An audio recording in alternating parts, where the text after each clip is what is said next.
To the rest of the world, I was just some nobody, a kid who couldn't even scrounge up enough change for a soda. They had no idea I was up at 6 every morning memorizing vocab on the city bus, or that I was grinding through calculus problems on the back of napkins during my shifts. When my name finally hit the national headlines, the billionaire who had ignored my existence for 17 years suddenly showed up. He brought deeds to $50 million in property and a mountain of stock options, claiming he wanted me back in the family. He told me his legitimate son was a silver-spooned loser who only cared about yacht parties, and that I was the only one truly fit to carry on his legacy. I just laughed and tossed those million-dollar deeds right into the trash. Julian Croft, you're missing the point, I told him. I don't need your name. You're the one who needs a genius like me to keep your empire from crumbling. With that, I took my full ride to MIT and walked away from his city without a single regret. Once my grandmother passed away, I was truly alone in the world. Exactly 1 week after her funeral, a stranger knocked on my door. Without a word, he handed me a non-disclosure agreement. My world completely shifted as I scanned the document. It turned out I was the illegitimate son of Julian Croft, the richest man in Denver. This man was standing on my porch offering me $1 million to disappear and never mention the connection again. The man, who I realized was the billionaire's driver, explained that my grandmother had reached out to my father right before she passed. However, the Croft family legacy was far too precious to be stained by a scandal like me. To make matters worse, Croft Industries was in the middle of a massive leadership shakeup. My father couldn't risk any skeletons in the closet during such a high-stakes transition. I finally understood that I was just a nuisance in his path, a problem he thought he could solve with a checkbook. I couldn't help but smile bitterly at the arrogance of it all. I grabbed a pen, drew a massive X through the dollar amount, and then signed my name with a thumbprint right next to it. Thanks, but I'm not interested in the cash, and I'm definitely not interested in having a father, I said, staring him down. You know where the door is. The driver just stood there, completely stunned, before eventually walking away with his head down. I'll admit that for a split second, hearing the news had sparked a tiny bit of hope deep inside me. I spent my whole life listening to the whispers and the cruel insults from other kids at school. That desperate need for a father was a hunger I had learned to bury deep, hiding it from the world and even from my mother. Depression eventually took her when I was only 7 years old. Looking back now, I realize how much strength she actually had. Most people would have crumbled under that kind of pressure much sooner. She was abandoned by the man she adored and treated like an outcast by the entire town. People called her every name in the book, from homewrecker to white trash. Those words were like bullets, and she was simply too kind for a world that cruel. Once the driver was gone, the weight of her suffering hit me all at once, and I finally let the tears fall. If she had known that her great love was actually a monster who refused to acknowledge his own flesh and blood, she would have probably risen from the grave to tear him apart. But honestly, that wasn't her style. She was far too gentle for revenge. That's exactly why she never told anyone who my father was, keeping his billionaire identity a secret until her very last breath. She was heartbroken by him, but she put all her faith in me. I think she just wanted me to have a normal, peaceful life, far away from the toxic influence of a family like his. She didn't want me turning into a monster. I can still hear her final words as if she just spoke them. I'm so sorry, Lucas. You have to finish this journey without me. Just remember that you're the only person you can truly count on. Be strong and never stop moving forward. I'll be looking down on you, watching my little diamond in the rough become the brightest star in the sky. I was only 7, but the second she stopped breathing, I felt like I had grown up a decade overnight. I became fiercely independent from that moment on. While other kids were out playing, I stayed inside. I knew deep down that my mother had died because we simply couldn't afford the help she needed. My grandmother had exhausted every loan and even mortgaged our tiny house just to keep us afloat. She started working the graveyard shift as an orderly at the local hospital just to pay the bills. From then on, my entire existence was dedicated to 2 things: hitting the books and making money. I spent years working off-the-books jobs, scrubbing dishes and clearing tables, taking whatever work I could get my hands on. By the time I turned 17, I was working heavy construction during the summers because the pay was better than any diner. I had managed to scrape together over $30,000 through pure grit. It was hard to wrap my head around the fact that I'd saved that much in 10 years. Suddenly, the shrill ring of my phone snapped me back to the present, cutting through the heavy memories. It was my homeroom teacher, Sarah Albright.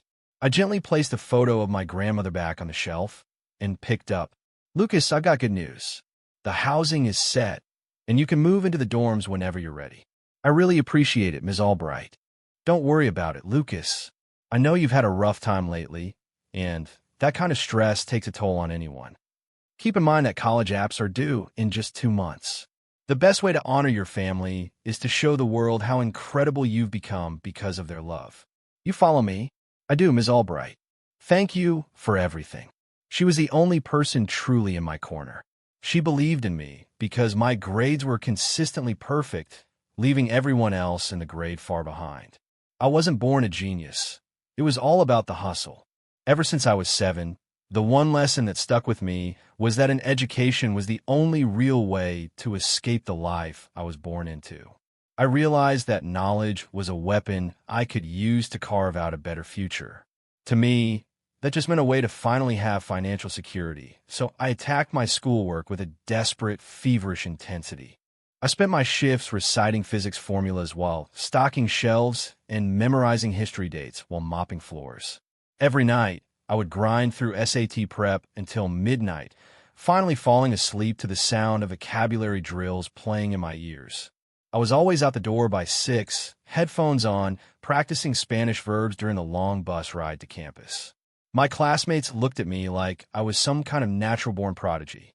They were jealous of my GPA, but they had no clue what it cost me.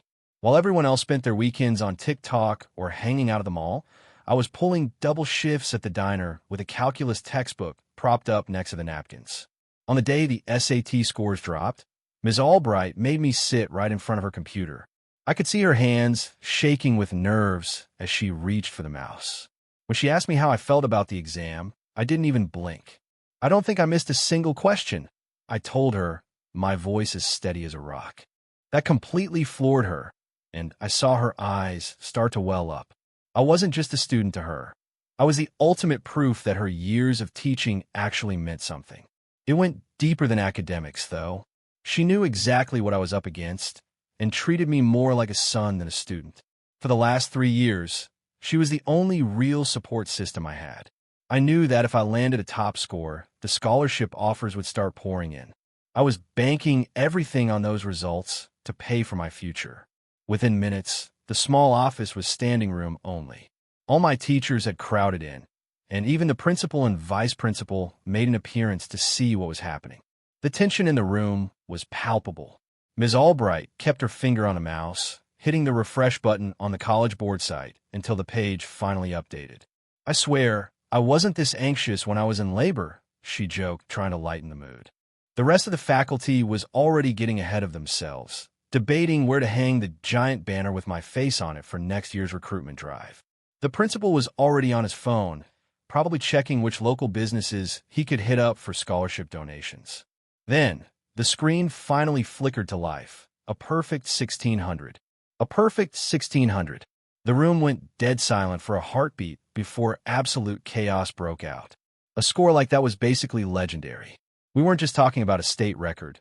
This was national news territory. My teachers were literally jumping for joy, and a few of them were even openly sobbing. I just sat there, perfectly still, knowing that this was only the first step. Within a few days, the headlines were impossible to miss. Denver's orphan prodigy sweeps SATs, Ivy League's calling. I spent that morning at the cemetery visiting my mother and grandmother. I let it all out, promising them that I wouldn't waste this opportunity and that I was only just getting started. While I was standing there, my phone buzzed with an unfamiliar number ending in 4 nines. I had a sinking feeling it was my biological father, and for some reason, I decided to actually pick up this time. I needed some kind of closure. I wanted to hear the voice of the man who had abandoned us, to see what kind of person he really was. He didn't disappoint. His voice was ice cold and dripping with an arrogance that made my skin crawl. "This is Julian Croft," he said, skipping the pleasantries. "I'm your father. We need to meet." "Fine," I replied, matching his frigid tone. He gave me his office address, and I headed over to the Croft Industries Tower. It was a massive landmark in the middle of Denver, a 99-story glass monolith that seemed to touch the clouds. The moment I gave my name at the front desk, the security guard's attitude shifted instantly. He practically tripped over himself to escort me to the top floor, acting more like a servant than a guard. His office was massive, looking more like a throne room from a movie than a place of business. It was filled with expensive art and furniture, but the room felt completely empty of any human warmth. Julian didn't even bother to stand up when I walked in. He was wearing a suit that probably cost more than my house, looking tall and imposing with sharp, calculating eyes. He didn't look up from his paperwork at first, finally muttering, "So, you showed up." Looking at him was like looking in a mirror 30 years into the future. The resemblance in our features was so striking that any tiny doubt I had about my parentage vanished instantly. This man was definitely my father. "I'm here," I said, my voice totally flat. "So what's the point of this?" My lack of interest clearly caught him by surprise. A brief flash of shock crossed his face before he regained his corporate mask. He waved the guard away and just stared at me, sizing me up from head to toe as if I were a new acquisition. "Exactly what I expected from my own blood," he said, leaning back in his leather chair. "A genius with a perfect score. So, tell me, what's your price? Name your reward, anything you want. Don't hold back." I almost let out a laugh at how ridiculous he sounded. "You should probably watch how you phrase that, Mr. Croft," I told him. "You and I don't have a relationship." He froze for a second, looking genuinely stunned. Then he just shook his head and gave a dry chuckle. "Look, I know I wasn't around, but I had very good reasons for staying away. I wanted to talk to you man to man and settle things," he continued. I wasn't buying it for a second. If life had taught me anything, it was that if someone offers you a free lunch, they're probably trying to pick your pocket. The same man who had sent his driver to buy my silence with $1 million was now sitting there with a fake smile, acting like a proud father. It was obvious he wanted something. "Let's skip the small talk, Mr. Croft. We're both adults, so just tell me what you really want." Seeing that I wasn't going to play along, he finally dropped the act. "Fine, I like your backbone. You've got that same fire I had at your age," he said, leaning forward. "I'll give it to you straight. We can forget about that non-disclosure agreement. If you join the family and take my name, I'll set you up. When I finally step down, this entire company will be yours." I just snorted. "And what do you get out of it?" "You take the Croft name officially," he explained. "When my father sees I've raised a genius, he'll have no choice but to hand the reins of the firm over to me." There it was, the truth. To him, I wasn't a son. I was just a strategic move in a corporate power play. Whatever tiny shred of hope I had for a real father died right then and there. "No thanks." I turned toward the door. "If that's all you wanted, I'm done here."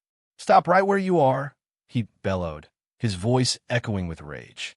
I froze with my back to him, feeling a whirlwind of anger and hurt rising up in my chest. What kid doesn't want to be loved by their dad?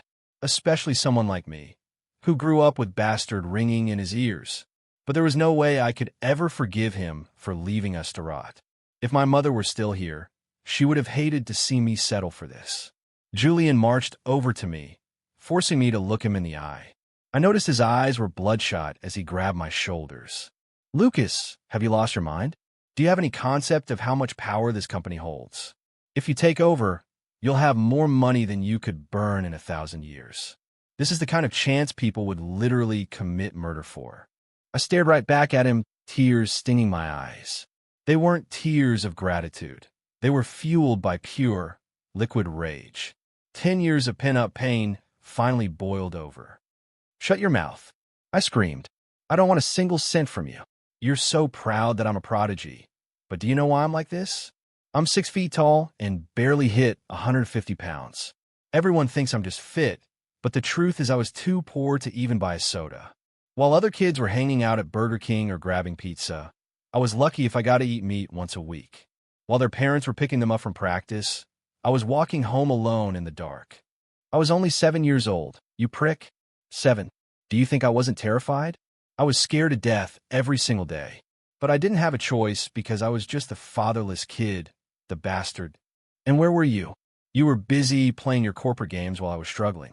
Now that I've actually made something of myself without you, now that I'm in the news, suddenly you're interested. Where were you for the 17 years I was suffering? My words seemed to hit him like a punch to the gut, leaving him speechless and reeling. For just a second, I saw what looked like real regret in his eyes. He reached out to grab my shoulders, his voice shaking. Lucas, please. I love you. I've always loved you. Don't you touch me. I barked, shoving his hands off of me. Keep your filthy hands to yourself. You don't even know what love means. You had your fun with her, but where was that love when she was dying? Where were you when I needed a father more than anything else in the world? Let's be real. If I hadn't aced the SATs, that legal agreement would have stayed buried forever and you never would have looked for me, right? His eyes started to shimmer with tears. Maybe he finally realized that he was nothing but a cold, heartless machine, a monster in a custom suit. I gave him a look of pure disgust, treating him like something I'd stepped in on the sidewalk. I let out a sharp, mocking laugh before turning my back on him for good, leaving him standing there completely paralyzed. I forced myself to focus and went back to campus, diving headfirst into my prep work. It wasn't long before Ms. Albright called to let me know that both Harvard and Yale were trying to recruit me. They were offering full-ride scholarships and living expenses. I need a little more time to weigh my options, Ms. Albright, I told her. Deep down, I was already thinking about leaving the country entirely. I needed a fresh start, somewhere I could finally escape the reach of Julian Croft. I wanted to spend the rest of my life making sure our paths never crossed again. Ms. Albright was patient with me. Take your time, she reassured me. The principal said several of the top universities in Europe and Asia have reached out as well. We'll see what kind of packages they offer and go from there. I'll keep you posted. I appreciate that, I said. She must have caught the exhaustion in my tone because she immediately asked if I was doing all right. I told her I was fine, not wanting to burden her with my personal drama. She likely assumed I was just worried about how I'd afford moving overseas, which is why she mentioned a tutoring gig for a family friend. I didn't want to bring it up while you were busy with applications, she explained, but now that school's out, it might be a good way to stay busy. They're a very prominent family, and if you can actually get their daughter to focus, they'll pay you a small fortune. The prospect of adding to my savings was all the convincing I needed. I also thought that having a project would keep my mind off my own problems. A few hours later, I got a call from the father, Robert Vance. The Vance name was huge in Denver because of their massive pharmaceutical empire, and they were incredibly wealthy. Before I knew it, their driver was waiting for me right outside the school gates. Once he realized I was the student who'd landed the perfect SAT score, his whole attitude became incredibly respectful. He even asked if I had any old study guides he could take for his own kids. I gave him one of my notebooks right then and there. I had towers of them back in my room, and I'd much rather see them go to someone who needed them than just end up in the recycling bin. The driver was ecstatic. As a way of saying thanks, he gave me the inside scoop on the girl I'd be tutoring, Olivia Vance. She was a high school sophomore who had lost her mother years ago. Apparently, she was a bit of a nightmare. She skipped classes, went to bars, and was basically rebelling against everything. She also had a habit of getting into fights, though usually it was because she was defending some kid who was being bullied. She was the textbook definition of a troubled heiress. I appreciated the warning since it gave me a better idea of what I was walking into. Honestly, though, compared to what I'd been through, her life seemed like a walk in the park. We eventually pulled into a high-end, gated community. The driver led me up to the massive front door and knocked. A gorgeous woman, probably in her mid-20s, opened it with a bright smile. "You must be Lucas, our little genius," she chirped. I just gave her a polite nod. She was stunning, but there was no way she was a 15-year-old high schooler. "Please come inside. Olivia is up in her room, probably playing games. I can't seem to get her to open the door, but maybe you'll have better luck." Her smile was a little too bright, and her voice was a bit too sweet, which immediately put me on edge. I didn't bother asking who she was and just told her to lead the way. I followed her up to the second level. She tapped on one of the doors a few times and whispered Olivia's name, but there was no response from inside. She turned to me with an embarrassed look. She gets so focused on those games of hers. Maybe we should just head back down for a bit. You go ahead, I told her. I'll handle this. She looked a bit taken aback, but shrugged and said, all right, she's all yours then. I could tell she was waiting to see me fail. I stood in front of the door for a minute, thinking. I knew exactly what it was like to grow up without a mother. That was a hole that never really gets filled. The only real difference between us was that her money acted as a safety net. She could act out as much as she wanted because she knew someone would always be there to bail her out. Still, the driver had mentioned she had a habit of protecting people. That told me she had a good heart beneath all the attitude. Her acting out was probably just a desperate way to get someone to notice her. You don't reach a kid like that by lecturing them. You reach them by being real. I figure my own life story was about as real as it gets. I'm not sure why I did it, but I suddenly felt the need to just lay it all out there. I leaned my back against her bedroom door and started talking in a low voice. I started with the day my mom passed when I was 7. I ended up talking for over an hour, just letting all the grief and the years of struggling on the streets pour out of me. By the time I finished, I was actually crying. It was like 17 years of weight was finally lifting off my shoulders.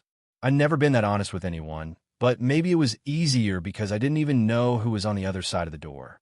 Suddenly, the door clicked and slowly swung open.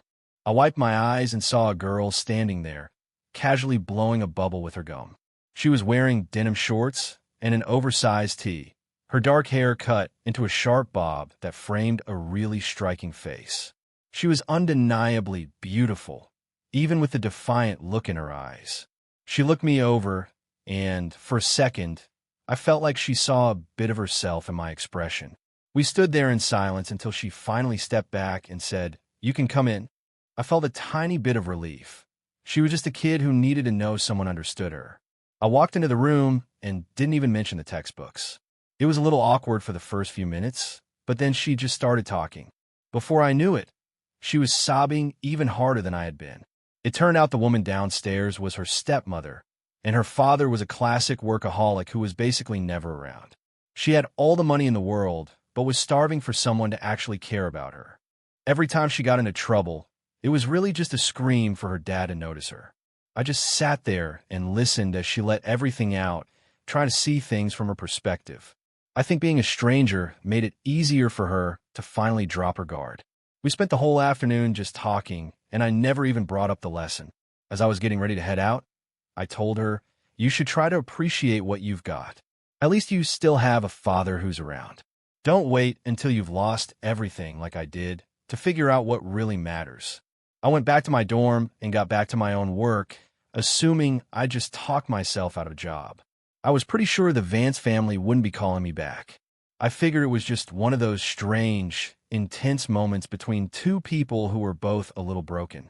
My mother's voice echoed in my head, reminding me that I was on my own. Every time I felt like throwing in the towel, I'd hear her telling me to keep going. She knew better than anyone that there was no one coming to save me. Olivia lived a totally different life than I did, but I was surprised when Ms. Albright called me that evening. She told me that Robert Vance had just landed and wanted to meet me in person to talk about the tutoring and settle up for my time. It caught me off guard because I hadn't even opened a book with her, but as soon as he mentioned payment, I wasn't going to say no. I headed over to the 5-star hotel address she'd texted me. I found a private dining suite and let myself in. The stepmother was there, looking as perfect as ever, along with Olivia and her father. Robert Vance stood up with a huge smile and offered me the seat right next to him. "My daughter tells me you're quite the teacher," he said. "We'd love for you to stay on for the rest of the summer. Think of this as a down payment." He pushed a debit card across the tablecloth. The pin is her birthday, August 29th. He didn't mention the balance, but I had a feeling it was more than I'd ever seen in one place. I just gave a quick nod of thanks and tucked the card away. Then I turned my attention to Olivia. She was wearing a simple white sundress that made her look like a completely different person, almost like the perfect daughter her father wanted. Throughout the meal, they kept grilling me about how I managed to keep my grades so high. They were fascinated by my routine. Olivia barely said a word the whole time, but I caught her staring at me more than a few times. I started to get the uncomfortable feeling that she was catching feelings. I understood that kind of teenage attraction, but I didn't have the time or the energy to deal with a romance. Between my reputation and my looks, I was used to getting letters and DMs from girls at school. I usually just ignored them and moved on. When I showed up the next morning, Olivia was already waiting with a huge smile. She'd actually put some effort into her look, wearing a modest outfit and just a bit of perfume. She couldn't stop smiling at me, which pretty much confirmed what I'd suspected. She was definitely crushing on me. Everything she did was an attempt to get me to stay longer. I knew I couldn't give her what she wanted, but I figured I could at least use that energy for something productive. It's the oldest story in the book. You always want what you can't have. I decided to use her interest in me as leverage to finally get her to focus on her schoolwork. She'd probably be annoyed with me in the long run, but I didn't mind. It would help her future, and it would keep the paychecks coming for me. She was actually ready for me this time. She had all her sophomore books spread out across her desk, waiting to start. I noticed the books looked like they'd never even been opened. I pulled out a physics diagnostic test I'd put together to see exactly where she was at. She grabbed her pen, but immediately stopped at the very first question. She turned to me with this pathetic, wide-eyed look, hoping I'd just give her the answer. It was so obvious what she was doing that it was actually a little hard to watch. Every move she made was just a play for my attention. I just turned around and sat on the edge of her bed, looking away. "Just take the test," I said. "Answer what you can and guess on the rest. You're on the clock." She looked a little dejected, but finally got to work. Like I thought, she handed it back less than 10 minutes later with a guilty little grin. "All done, Mr. Miller," she said. I gave her my best serious teacher look and skimmed the results before tossing the paper onto the desk. "I'm impressed," I told her dryly. "You managed to pick C for every single answer and didn't even attempt the short answers." She didn't even look embarrassed. "Hey, that's what the teachers always tell us," she joked. "If you don't know the answer, go with Sa." I just shook my head at her. "Fine. This afternoon we're going to try a freshman level test, so I can see if you actually know anything at all." "Don't bother," she said with a grin. "We might as well just start with the middle school stuff." I honestly didn't even know what to say to that. She was quick to take advantage of my silence, suggesting we hit the mall since I didn't have the easier materials on me anyway. It sounded almost reasonable for a second, but I shot it down and told her we could just find a PDF and print it out right there. She wouldn't let it go. "Look, if you just come with me this morning, I promise I'll do whatever you want for the rest of the summer. I'll actually work hard, I swear." I did the math in my head. Sacrificing one morning to get her to actually cooperate for the next 2 months seemed like a solid deal. I had no idea how intense her shopping habit was. By the time we finally walked out of that mall, I was carrying so many bags I looked like a pack mule. I had shopping bags hanging off my arms and even draped around my neck.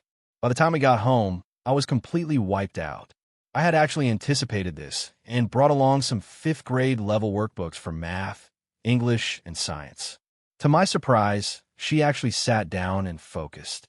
She tore through all 3 subjects in less than an hour, and when I graded them, she hadn't missed a single point. "You've been playing me this whole time, haven't you?" I asked, staring at her. She just gave me a wicked little smirk. "And they say you're the smart one," she teased. "Did you really think I was so stupid I couldn't pass a 5th grade test?" I was totally speechless. She completely played me. I didn't say another word, just went to the printer, pulled out a stack of freshman finals, and dropped them right in front of her. Her jaw dropped. "Lucas," she groaned, giving me that pouty look again. "You said we were only doing 1 test today." I wasn't going to let her off the hook twice. A deal is a deal. You said if I went to the mall, you'd follow my schedule for the rest of the day, so get to work. She gave me a dirty look and spent the next few minutes pouting, but she eventually picked up the pen. These were actually a challenge for her, and it took her quite a while to finish. By the time she finally put the pen down, the sun was already starting to set. I went through her answers and realized she actually had a great foundation. She just hadn't bothered to learn anything since freshman year. I knew that if she actually applied herself, she'd be caught up in no time. I made sure to give her some genuine praise before I headed out for the night. She practically glowed when I told her she'd done a good job. Then, She shifted gears and asked me about my own plans for Harvard or Yale. I hesitated for a second. I'm still not sure yet. I'm actually thinking about going overseas. I'm holding out for a few international schools to see what kind of research opportunities they have. Wait, you're leaving the country? She asked, looking genuinely upset. Why wouldn't you just stay here? Honestly, there's nothing left for me in this city but a lot of bad memories, I told her. I shared pretty much everything about my past with her, only leaving out the part about who my father was. Plus, go to a top-tier global university is the best move for my career. She just looked down and whispered, "Oh." I could see the light leave her eyes. It felt like I just accidentally stomped on whatever romantic fantasy she'd been building up in her head. She tried to convince me to go out to dinner with her before I left, but I stood my ground. "I can't," I said. "I've got a lot of my own prep work to finish tonight." She ran out of reasons to keep me there. She knew there was nothing she could say that would keep someone like me from chasing a better future. I looked back as I was leaving and saw the heartbreak on her face. She finally realized that I was headed somewhere she couldn't follow. We came from completely different worlds financially, but the real gap between us was our drive and where we were headed in life. Over the next few weeks, Olivia underwent a total transformation. She actually paid attention during our sessions and stopped all the acting out. She stopped trying to get me to go to the mall or take her to lunch. Once we finished the basics, we dove right into all the high school material she'd been ignoring for years. I set a pretty aggressive goal for her. We were going to cram 2 years of curriculum into one so that her senior year could be dedicated entirely to her college applications. She became incredibly diligent, attacking every assignment I gave her with a focus I hadn't seen before. Her stepmother pulled me aside later and told me Olivia was doing even more than I realized. Apparently, she was staying up until the middle of the night to study and getting up at the crack of dawn to drill her French, basically copying my entire routine. I was really proud of the progress she was making. Her stepmother even mentioned that Olivia was actually being nice to her for a change. They were finally eating dinner as a family and going on shopping trips together, actually talking like a normal mother and daughter. The stepmother gave me this knowing look, clearly crediting me for the change, but I just ignored it and kept things professional. By the time the summer was over, they'd paid me the agreed $20,000 for the tutoring, plus an extra $10,000 bonus, just as a thank you. I was really impressed by how much Olivia had grown. It made me realize that everyone has the potential to learn if they just find the right reason to care. I wasn't entirely sure if it was ethical to use her crush on me to push her academically, but I knew she was better off for it in the long run. Right around then, I got the news I'd been waiting for. It turned out the university president had personally reviewed my file. MIT, the best school on the planet, had looked at my record and offered me a full-ride scholarship that covered everything from tuition to housing. It was the opportunity of a lifetime, and there was no way I was turning it down. I made it official. I was heading to Cambridge. The day before my flight, Julian's driver showed up at my door again. He handed me a legal packet that included a revised will, leaving me 20% of Croft Industries. "Your father wants you to know he's serious," the driver told me. "All you have to do is take the Croft name, and you'll be the primary heir to everything." He then produced a thick folder filled with deeds to 15 high-end properties, totaling over $50 million. "He wants you to think very carefully about your future," he added. He leaned in and lowered his voice. "Look, between you and me, your father's other son is a complete disaster who does nothing but party and burn through cash. He's driving your father crazy," the driver continued. I cut him off right there, my mind already made up. "I appreciate the information, but I don't have a father. Whatever his son does is none of my business," I said. The driver started to look desperate. "Lucas, you're a smart kid, but you have to realize that no matter how good your grades are, you'll never see this kind of money on your own. If you just sign these papers, you're set for the rest of your life. You won't even have to deal with the other son. Your father is already planning to disinherit him. The kid really messed up this time. He threw some insane party on a yacht, and your grandfather found out. He's absolutely livid. They've already shipped him off to a reform school. If you step in now, you can save the family's reputation. You don't want to see your father lose everything, do you?" I couldn't help but laugh at the irony of it all. At the end of the day, I was just a pawn in Julian's game to keep control of the Croft fortune for himself. None of this has anything to do with me, I told him. My name is Lucas Miller, not Croft. I couldn't care less if the Croft empire collapses tomorrow. Now, please leave. But you're his son, the driver shouted, thrusting a paper toward me. This is the DNA proof, he cried. I grabbed the paper and, without even glancing at the results, ripped it into a million tiny scraps. Is this supposed to make me feel guilty? Let me be very clear. According to every legal document I have, I am an orphan, and that's how it's going to stay.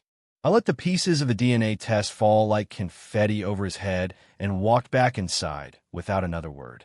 I never had any interest in being trapped by his kind of money. All I ever wanted was a real family and a dad who actually loved me. If Julian had shown up broke and actually sorry for what he did, I might have considered it. But buy me like a piece of equipment? Never.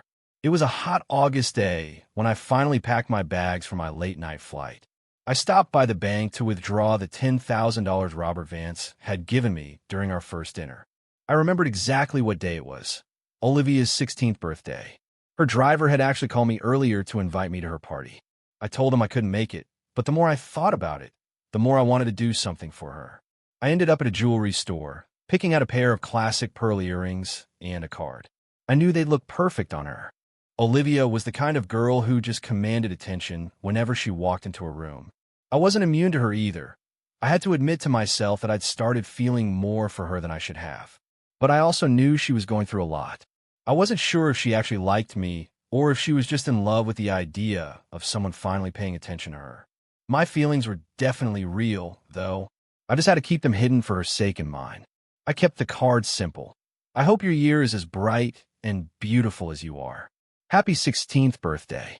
I met up with her driver and asked him to make sure she got the gift. When he saw my bags packed, he wouldn't take no for an answer and insisted on giving me a lift to the airport. I didn't fight him on it. It was better than sitting around a city that didn't feel like home anymore. I said my goodbyes to the driver, handed him a few more of my study guides for his kids, and then checked into the terminal to wait for my flight. My phone was blowing up with texts and calls from Olivia, but I couldn't bring myself to answer. I've always been terrible at goodbyes, and I didn't know what to say to her.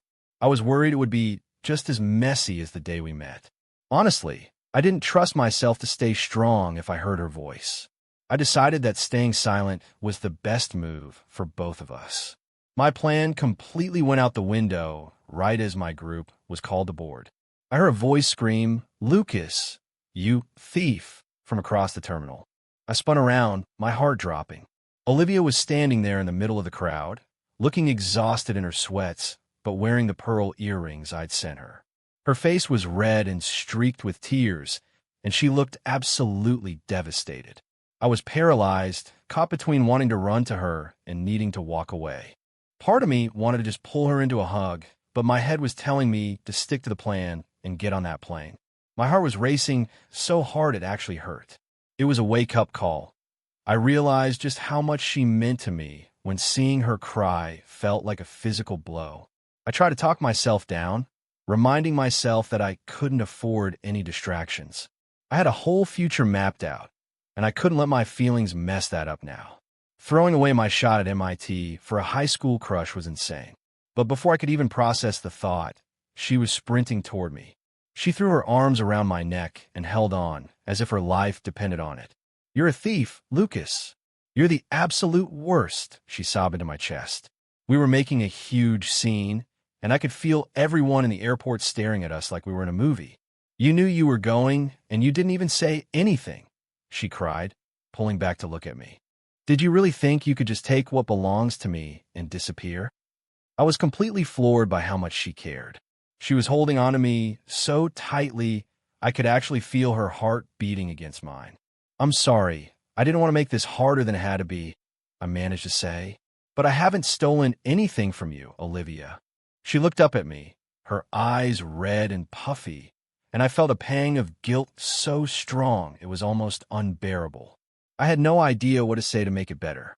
She gave me a look that was half furious and half heartbroken. "You stole my heart, you idiot," she yelled. Before I could even open my mouth to respond, She grabbed my face and kissed me right there in the middle of the terminal. It was the first time I'd ever been kissed. I'd spent years wondering what it would be like to fall in love, but I never expected it to happen like this, in such a chaotic, public way. I was completely swept up in a moment, my heart hammering against my ribs. When she finally pulled back, her eyes were still glassy and her lashes were wet with tears. I finally stopped overthinking and just pulled her close, kissing her back with everything I had. We didn't care about the people watching or the fact that my plane was boarding. In that moment, it was just the two of us and the sound of our own breathing. We finally let out all the feelings we'd been hiding for the last few months. I realized then that maybe saying goodbye was just the first step toward a real hello. We ended up going our separate ways for a while, but that moment at the airport made us inseparable in a way that distance couldn't change. I spent the next 2 years grinding at MIT. I kept my head down, maintained my scholarships, and actually managed to impress a few of the senior professors. I was so focused that I finished the entire 4-year degree in half the time. The school was so impressed they even offered to help me with a fast track to permanent residency because they wanted to keep me on as a researcher. Olivia was doing her own thing back home, too. She absolutely crushed her SATs and ended up getting her acceptance letter from Harvard. I didn't make it back to Denver once during those 2 years. We basically lived on FaceTime and iMessage, talking about our futures and helping each other stay on track with our classes. It wasn't about the money or the time. I was just terrified that if I saw her in person, I wouldn't have the strength to get back on the plane. I didn't want anything to jeopardize the future I was working so hard for, and I definitely didn't want to be a distraction while she was trying to get in her dream school. We both knew we had to do this on our own for a while. But the second she texted me a photo of that Harvard acceptance letter, I knew it was time to go back. I turned down the PhD track at MIT without a second thought. I didn't need to stay in Boston for research. I was ready to start my real life back in Colorado. I knew that with an MIT degree, I could be successful anywhere.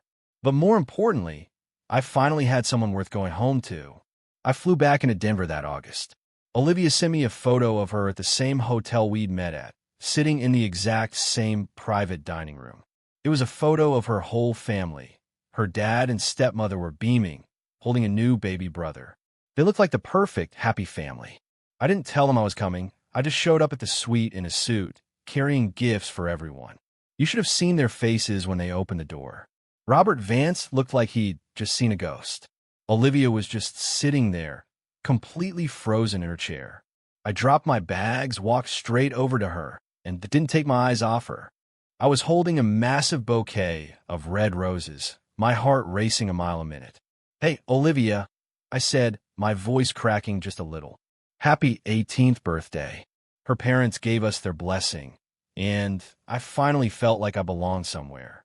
We took a new family photo that night, and for the first time, I was right there in the middle of it. I wasn't just some kid drifting through life anymore. I had finally found a real home. While Olivia was busy at Harvard, I launched my own startup. We pushed each other to be better, and it wasn't long before my company really started to take off.